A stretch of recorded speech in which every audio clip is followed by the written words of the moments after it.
मुझे फख्र है तुझ पे। मुझे पूरा पूरा यकीन था कि शाका मारा जा सकता है, लेकिन जिंदा नहीं पकड़ा जा सकता। मैं मर नहीं सकता दारा, ना ही जिंदा पकड़ा जा सकता हूं। बस मार सकता हूं, सिर्फ मार सकता हूं। शाबाश मेरे शेर। बंदूकें, बम, हथियार लूट लाया रे तू तो, पुलिस को लूट लाया। हाँ दारा, अब कुछ महीनों तक वो यहां बॉर्डर पर चेक पोस्ट पर आने का ख्याल तक नहीं करेंगे। शाबाश मेरे शेर। आज मुद्दतों बाद जश्न मनाने को दिल कर रहा है। आज जब शाम जवान होगी तो शबाब मौसीकी पे नाचेगा। जश्न का इंतजाम करो, जश्न हो। लगता है कि आज फिर मंडप जलाकर आया है। शाका का बस चले तो हर मंडप चला दे। यहां के 40 गांव में किसी की शादी ना हो। प्रेमी है, पागल है, दीवाना है। पर यह मत भूल कि दुनिया की नजरों में तू आतंकवादी है, और आतंकवादी की प्रेम कहानी नहीं होती। प्रेम कहानी में एक लड़की होती है, एक लड़का होता है, एक लड़का होता है। सुना, लड़का होता है। कभी किसी ने कहा कि आतंकवादी होता है? नहीं, क्योंकि आतंकवादी की प्रेम कहानी होती ही नहीं। लेकिन एक माजी तो होता है। अरे माजी को भूल, गए हुए कल को भूल जा, और आज जो तेरे सामने खड़ी है उसे देख। राख के ढेर में शोलों को हाथ लगाने की कोशिश मत कर, चल जाएगी।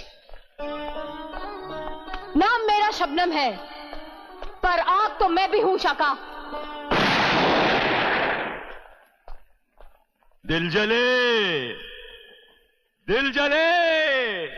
अरे लाले, यहां तो सभी दिल जले हैं।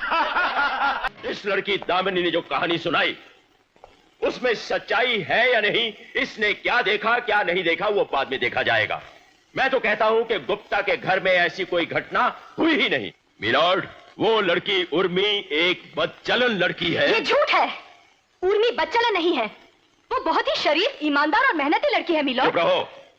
लेकिन आप इस तरह की गलत। खामोश, मैं बोल रहा हूं। वो लड़की एक चोर, बदचलन और बदमाश लड़की है। घटना के 7 दिन पहले ही वो चोरी करते हुए पकड़ी गई और उसे घर से बाहर निकाल दिया गया। उसके बाद उसका बलात्कार हुआ, या वो अपने दोस्तों यारों के साथ रंगरलियां मनाती रही। इसका गुप्ता खानदान से क्या वास्ता? ऑब्जेक्शन मिलॉर्ड, उर्मी के साथ 4 लड़कों ने बलात्कार किया और उसी घर में किया। चार्जशीट के साथ पुलिस की इन्वेस्टिगेशन रिपोर्ट और मेडिकल सर्टिफिकेट सब कुछ उसके साथ है। इसलिए मैं चाहता हूं। आप चाहते बहुत हैं सक्सेना साहब, ये अदालत है, कोई मंदिर या दरगाह नहीं जहां मन्नतें और मुरादें पूरी होती हैं। यहां धूप बत्ती और नारियल नहीं, बल्कि ठोस सबूत और गवाह पेश किए जाते हैं। और मैंने ऐसे कई झूठे और बनावटी केस इसी अदालत में नंगे किए हैं, आपने भी देखा है। हाँ तो दामिनी जी, उस वक्त उसके बदन पर कपड़े थे या नहीं? जज साहब, मैंने पहले ही बता दिया है कि बलात्कार हुआ। क्या ये सवाल पूछना जरूरी है? मैं इसीलिए तो पूछ रहा हूं कि उस वक्त उसके बदन पर कपड़े थे या नहीं। जी, जब मैंने उसे पहले देखा तो उस वक्त। जरा जोर से बोलिए, मुझे सुनाई नहीं दे रहा। क्या देखा आपने? जब मैंने उसे पहले देखा तो वो ठीक थी, बस उसे उठाकर ले जा रहे थे। और अपने पति को जब मैं लेकर वहां पहुंची तो नंगी थी। हाँ बोलिए। उस वक्त साड़ी थी, लेकिन। जरा ऊंचा बोलिए, मुझे सुनाई नहीं दे रहा है। आपसे पहले भी कह चुका हूं, ऊंचा बोलिए। जी नहीं, साड़ी थी लेकिन बस लिपटी हुई थी। तो वो लड़की आधी नंगी थी। हा? अच्छा, अब ये बताइए कि वो 4 लड़के क्या कर रहे थे?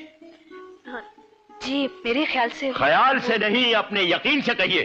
4 नौजवान लड़कों की जिंदगी का सवाल है, यकीन से कहिए। उसमें से 2 लड़के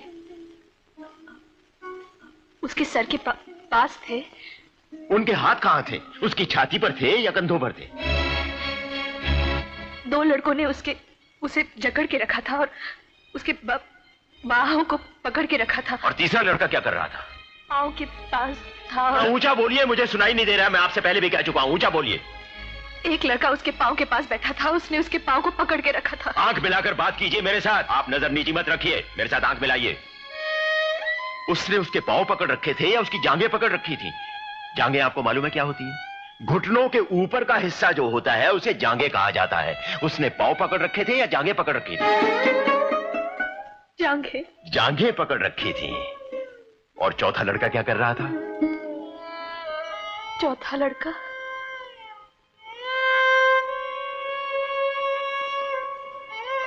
वो